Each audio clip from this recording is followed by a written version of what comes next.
Level 1. The conquered peasant. Right now, the future emperor of Rome is working 300 days a year as a slave for men he has never met. You are 24. You own nothing but the dirt under your nails. Your ancestors were conquered 300 years ago, and you were born owing everything to a city you have never seen. This morning, a rider comes up the path. The man on the horse is Marcus, not Marcus Aurelius. He is too good. This Marcus is trouble. He collects Rome's taxes and keeps everything he can squeeze on top. The silver on his bridle is worth more than 100 years of your work. His horse eats better than your children. Your grain came up short of the quota. He has come to punish you. He draws a blade. He looks at your hands, deciding which fingers a farmer can live without. Then his horse lifts its tail and drops a steaming pile in the dirt. Marcus smiles. He has a better idea. Kneel, he says, in that. So you kneel, face down in the manure. You thank him for the fingers he let you keep. He takes the last coin from your hand. It was meant for your sick daughter's medicine. He bites it. He drops it in his bag. He watches you grinning. You want more? He asks. You nod. He looks at your hut. Pretty girl, that daughter of yours? The baths pay well? Old men tip better than soil? Your wife and son watch from the doorway? You thank Marcus for the advice. Then he rides off. You stay on your knees in the manure. One day you will run this empire. One day you will put Marcus on his knees and keep him there until they bleed. Level 2. The foot soldier. 3 more years under Marcus in his scale. Then you are done with the dirt. You leave the village. You tell yourself it is for the girl. A soldier's pay buys medicine a farmer's cannot. A recruiter sets up a table in the market. He has a jug of wine and a wax tablet. He offers bread every day. Boots. Roman citizenship after 25 years if you live that long. You make your mark on a form you cannot read. The recruiter swears you will see the world. He leaves out the part where you pay for it. Your first week, the centurion lines you up. He starts subtracting. The boots come out of your wages. The wine comes out of your wages. So does the fee for the burial club, the one that buys you a grave when this is over. You do the math one night. After Rome takes its share, you clear almost nothing. You traded a field you did not own for sandals you are still paying off. You send your pay home for her. The letters stop coming back. You do not let yourself wonder why. You drill at dawn. You march until your feet split. You stand for inspections that last longer than the battles. There is a kid in your tent from Hispania. His name is Kale. He is younger than you and scared, and he cannot keep step to save his life. The centurion would break him for fun. So you cover for him. You match his pace on the marches. You split your bread. He starts to think he might survive this. Then they march you north to the Rhine. The enemy turns out to be farmers. They are defending fields that look just like the one you left. They carry spears they made themselves. Something turns over in your stomach. Then the horn blows, and there is no more time to feel anything. Kale dies in the first 10 minutes. The spear was not even meant for him. You carry what is left of him off the line. You bury him under a pile of stones. You say his name once. The wind takes it. After that, you learn the real job. You build a fort on a hill. Stone, timber, a ditch. 3 weeks of work that splits your hands open. Then the orders change. You burn it down. You march 40 miles east. You build the exact same fort again. Nobody tells you why. Ever. Rome does not need your courage. It needs your back. It always did. 25 years of this. If you live, you do not serve all of it. Your unit is cut loose early. A clerk counts you out the gate and presses a coin into your hand. 1 silver denarius, your discharge token. It is yours. You stand there holding it. You hold it the exact way Marcus held the one he took off your palm. Same coin, same silver, different hand. And you understand something the pay cannot fix. You climbed 1 rung. The cage came with you. The officers eat better. They sleep softer. They will never bleed on a frontier. That line runs all the way up to 1 man on a throne you cannot picture yet.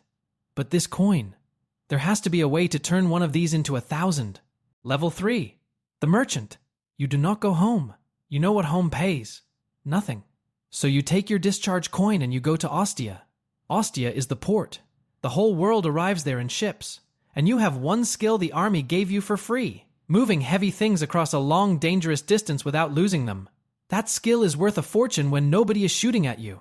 You buy a half share in a grain ship. Your partner is a man named Gaius. Gaius has the money and the contacts. You have the logistics. You learn to read here. not poetry, manifests, and the lies men hide in the numbers. Cheated once, blind, never twice. You move Egyptian grain, Spanish oil, Gallic wine, and cargo. You move cargo too. That is the word on the manifest. The cargo has hands and feet and a language you never bother to learn. The margin on a human being is obscene. The paperwork is clean. You tell yourself you are a businessman. You are very good at telling yourself things. You drink in the dock taverns with Greek freedmen and Syrian bankers. They treat you as an equal. Your purse weighs the same as theirs. That is the only citizenship that has ever mattered here. Then the sea reminds you who is really in charge. A storm off Sicily takes half your cargo to the bottom in one afternoon. You are not just poorer. You are ruined. Debts are due, and you have nothing. So you go back to Marcus. He is not riding a tax cart anymore. He left the provinces years ago. The real money was always here in the capital where the whole empire comes to borrow. He sits behind a table on the docks now. He lends silver to desperate men. You are a desperate man. He does not gloat. He does not need to. He counts out the loan and names a rate that takes a bite every month. Forever. The sea takes everything at once, he says. I take a little every month. You pay it back by the next sailing season. Barely. You hate every payment. You make every one anyway. Marcus notices. A man who always pays is worth owning. He starts lending you more than you ask. The grain that made you rich this year came from a starving province. You never say that at your own table. The farmers there grew wheat for export. They ate tree bark to get through the winter. You know this. Everyone at the tavern knows this. When it comes up, somebody calls it a good harvest. Everyone nods. The wine goes around again. A good harvest. For who? Your whole business sits on top of that nod. The prices stay yours because a legion stands on a hill making sure they do. The roads stay open because Roman soldiers keep them open. You did not build any of it. You just send the bill. One night you see them. The men who set the grain price. They pass your table in white togas with a thin purple stripe. They do not haggle. They do not ship. They make the rules that everyone else ships under. You have spent your whole life chasing a bigger margin. You are done chasing margins. You want a stripe. Level 4. The priest of the emperor. It turns out you cannot buy the stripe outright, but you can buy the first step toward it. Money buys respectability, and in a provincial town, respectability wears a robe. You sell your half of the ship to Gaius. Marcus puts up the rest at his usual rate. You buy a priesthood, the imperial cult. You are half holy man, half local manager for Rome's official god. The god is a dead emperor. You light the fire. You lead the prayers. You stand in front of the whole town and recite the oath of loyalty. Everyone says it back to you, whether they mean it or not. You are not really running a temple. You are running attendance. Show up at the festival and your stall license clears. Skip it and your paperwork sits on a desk for 3 extra weeks. You did not invent this. You inherited it the day you put on the robe. You just keep it running. You teach the children too. You stand in front of them and explain that an old man who died coughing in a marble bed is now a god in the sky. A god. You say it with a straight face. That is the whole job. The straight face. Some nights you believe it less than you used to. Then there is the old woman. Everyone knows her. She carries half the village's history in her head, and she will not burn incense to the emperor's image. Her gods came first, she says. They do not share. The magistrate hears about it. He wants to make an example of her. People are watching. Refusal spreads. You do not sleep that week. You know exactly what an example looks like, so you find her a door. There is an old technicality in the cult. You do not have to worship the emperor as a god. You can make your offering to his genius, his guardian spirit. It is a hair-thin distinction. It is also just enough. She offers to his spirit. The magistrate gets his ceremony. The old woman walks home alive. You tell no one what it cost you. You just look like a man who runs a smooth festival. You write home that season. You write about the new converts, the crowds, the rites. Good news travels well. You do not write about the doubt. The old woman. The week you did not sleep. The part where you are no longer sure that God is real. You do not write that down. At the spring festival, a man watches you from the edge of the crowd. Good cloak, sharp eyes. The bored look of someone who reports to someone important. He is a procurator, in from the capital. He watches you work 1,000 people into an oath to a dead man, because you asked them to. Afterward, he finds you. Rome has plenty of priests, he says. What it needs is men who can make obedience look like faith. You have a gift for it. He offers to sponsor you into the administration. Real power. Real authority over real lives. You take his hand before he finishes the sentence. Level 5. The procurator. The sponsorship is real. Within a year, you are sitting under a fig tree in a district you had never heard of. A line of people stretches in front of you. Every dispute they have in the world they bring to you. Whatever you say is the end of it. There is no appeal. There is just you. You are past 40 now. You run the taxes and the law for 200,000 people. That is more lives than there were souls in the village you were born in.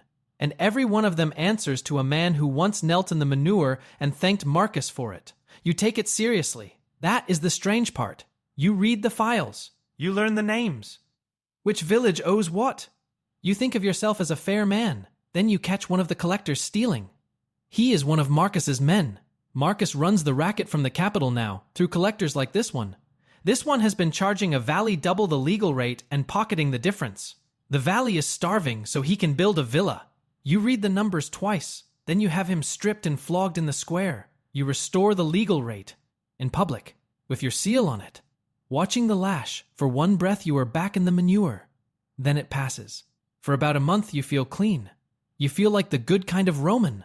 The kind the speeches are about. Then the year's grain quota comes down from Rome. And the quota is so high that the valley starves anyway. Same hunger. Same children. Same swollen bellies. The only difference is that now it is happening honestly. By the proper rate. With no corruption anywhere. You fix the crime. The suffering never even noticed. You write a recommendation. You lay out the case for famine relief. The numbers. The deaths. You send it up the chain. It dies in a committee. You do not even get a no. It just stops existing between your desk and the men who could act on it. And that is when it hits you. The system is not broken. Starving that valley is the machine working exactly the way it was built to. You write one more the next year. Then you stop. You do not write down why you stopped. Something changes in you. You can feel the day it happens. You stop seeing 200,000 people. You start seeing a number, a quota, a column that has to balance. The faces blur into figures. The figures are easier. One evening you sign a shipment that will empty a granary, and you feel nothing. Clean arithmetic. You notice nothing. The nothing is the part that scares you. Then a letter comes. You have sealed 1,000 documents with wax. You have never received one sealed like this. The kind you only see on orders from the very top. You break it open. You are being recalled, promoted. They want you to govern a province. A whole one. You sign the acceptance right there. You watch your own hand cross the page. Steady. Even. Not a tremor in it. And that steady hand scares you more than the job ever could. Level 6. The governor. The report is on your desk the day you arrive. A border town in your new province is on fire. Not yet, but there is a tax revolt, a crowd in the market, a public ledger burning in the square. And the first real decision of your governorship is what to do. You govern now. As a procurator, you ran the books for one district. Now a whole province answers to you, and the wealth comes to match. You live in the largest building in it. 30 slaves. A dining hall used 4 times a year. You run the whole machine. Grain and silver flow out toward Rome. Roman law and Roman debt flow back in. You just sit at the top and keep it turning. And right now it is jammed. A local writer read too much Greek philosophy. He started asking why men who cannot vote should pay to feed a city they will never see. You have 3 options. You can ignore it and hope it burns out. You can go down and negotiate. Or you can crush it. You already know which one Rome rewards. Rome has never once punished a governor for keeping order. Not once. It punishes the ones who lose control. Crack heads and file a tidy report, and you get a commendation. Let a crowd win, and you get recalled in disgrace. The math is not subtle, so you send the soldiers. Arrests in the night. Floggings in the square in public, so the whole town learns the lesson on the same afternoon. The writer does not die. You are not a monster, you tell yourself. He just gets exiled to an island so small it is not on most maps. By sundown, the market is quiet. Order restored.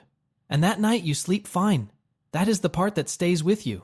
Not the floggings, the sleep. You lie down in the largest house in the province and you sleep deep and dreamless. In the morning you reach for the thing that should have kept you awake. It is gone. You do not know when it left. You write the dispatch to Rome yourself. You know the language now, the careful dialect of the empire. A market full of beaten men becomes a small faction of agitators. A square slick with blood becomes the restoration of public order. Every word is true. None of it is honest. That is the skill. There was a boy. You do not write his name. You do not write that down. The next month you dedicate a new aqueduct. Your name goes on the stone, the kind of inscription a peasant could stand under and never read. The water it carries is paid for by the same people you will tax to drink it. Your term ends with a commendation and a promise. A seat in the Senate, in Rome itself. On the ship home, you pass one of your own grain freighters. It rides low in the water, heavy with the harvest, pointed at the capital, and you finally see it clearly. You have become the thing your family has feared for 300 years. The legion on the hill. The one that took the field before any of you were born. Level 7. The senator.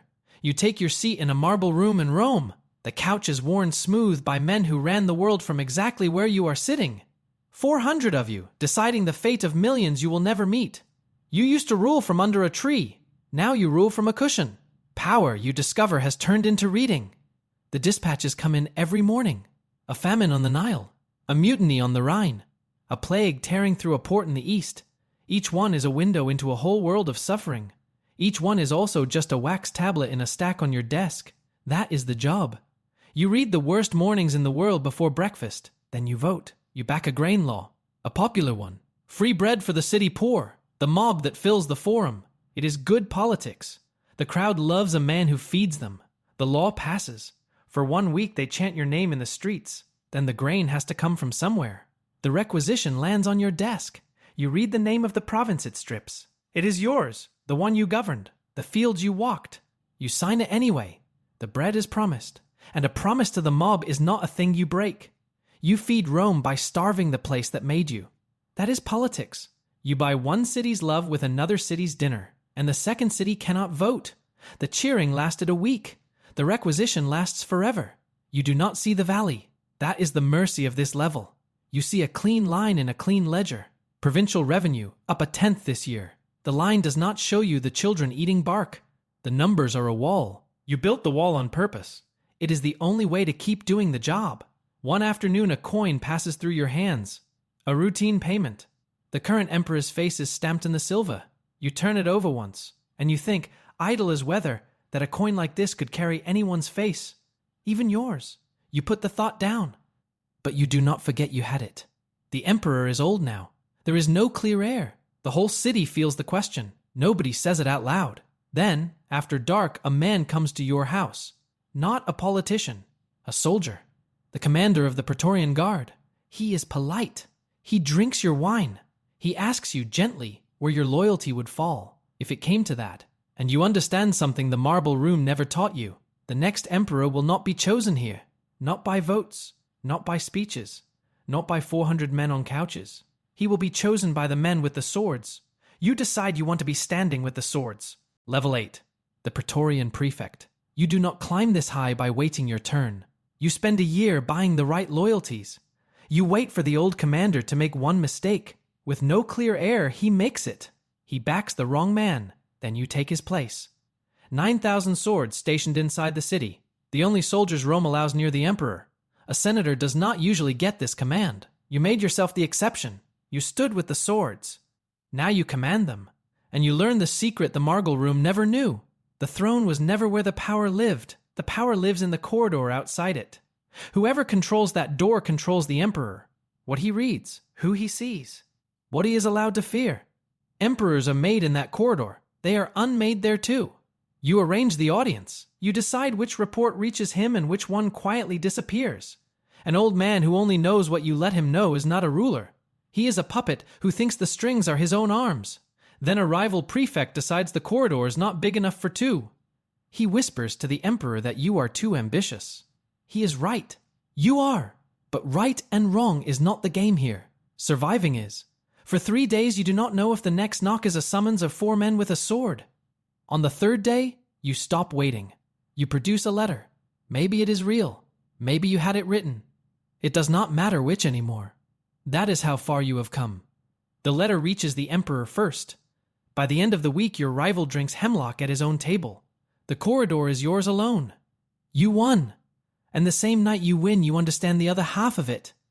Somewhere in this city, a man you cannot see is already drafting the letter that ends you. That is not fear talking. That is just the math of the corridor. The blade that put you here never goes back in its sheath. So you live like a man who knows it. A slave tastes your food first. If he is still breathing in an hour, you eat. The most dangerous man in Rome, waiting to see if a slave drops dead. You have all the power in Rome and not one safe hour in it. That is what power actually is up here. It is just fear with better decoration. Marcus is still out there. He never stopped lending to you. A bribe here. A campaign chest there. The year you bought the guard. He bought small pieces of you the whole way up, the same way he once bit a coin out of a peasant's hand. He has funded 100 climbing men. He never once looked close enough to see the peasant he left in the manure. Now he is old and rich, and certain he owns the man he made. He is about to find out who that man is. Then the old emperor dies. In his bed, the record will say, "In his bed." And the guard turns and looks at you. 9,000 swords, waiting to be told whose head to put the crown on. You hold the signet ring in your palm, the seal that turns a coin into a law, a word into a death. It weighs about the same as a silver denarius. You think of a scale at dawn, a horse, and the pilot left in the dirt. A man making you kneel in it and say thank you. You stop being the power behind the throne the day you decide to sit on it. Level 9. The emperor. Somewhere in a mint, a man you will never meet presses a die into a blank disc of silver. Your face comes out the other side. It is the same metal Marcus once bit between his teeth in a field in Gaul. The same coin you grew up handing over. It just wears your face now. You are the purple. A quarter of every human being alive obeys in the end. You did not build this. You took it, already running. And now you spend every waking hour keeping it from flying apart. A revolt in Britain. A frontier on the Rhine that costs more silver than the land behind it will ever return. A grain fleet that has to sail on time or the city starts breaking windows. There is always a fire. You are the man they bring the fires to. Then Marcus comes to court. He is old now. Stooped. Rich. He has come to collect. In his head you owe him. And a debt is a debt. He wants a contract. A province for his son. He is smiling when they bring him in. You receive him on a cold, bright morning. The kind of morning you notice when a man might ride out to a field with a scale. You let him lay it all out. The favors. The loans. You let him finish. Then you deny the contract. You order his estates audited. You have his name struck from the rolls. Not in a rage. You do not raise your voice. You do not need to. It is just administration now. The clean arithmetic you learned under a fig tree a lifetime ago. The guards force him to his knees. Right there, on the marble. You do not own the dirt, friend, you tell him. You rent your own back. He stares up at you. 40 years late, something in his face changes. The scale. The horse. The boy he made kneel in the manure. He finally remembers. Thank me, you tell him, for your fingers. And he does. You keep him down there, on the cold marble, until his old knees split and bleed. As long as you once knelt in the dirt. Longer. The coin came all the way around, and you are alone. You think of a sick girl you never saw again. You never did save her. You think of a son who watched you kneel, and you do not know where he is now. You rule the world. You could not keep one family. You trust no one. You remember exactly how you got here, and that door opens both ways. You sit at the top of the whole machine, and there is not one living person in the world you can turn your back on. You know other things too, things you can never say out loud. The frontiers cost more than they are worth. The provinces are stirring. This cannot last. No empire ever has. You hope it lasts your lifetime. You suspect it will not last your grandson's. The crown is heavy. And this morning, in a village in Gaul, on a hill that belongs to Rome, a child is born. He will grow up bent over that soil. He will hand a third of everything he grows to a man with a scale. The only time he will ever see your face is the day he gives up a coin to keep the rest. You will never see his face at all. But the same machine has its hand around both your throats. He is at the bottom with a coin he cannot keep, looking up. You are at the top with a world you cannot hold, looking down. Two ends of one chain. And the chain was never in either of your hands. The wheel turns. A new name goes on the next coin. If this one stayed with you, like and drop a comment with where you're watching from. Subscribe for more.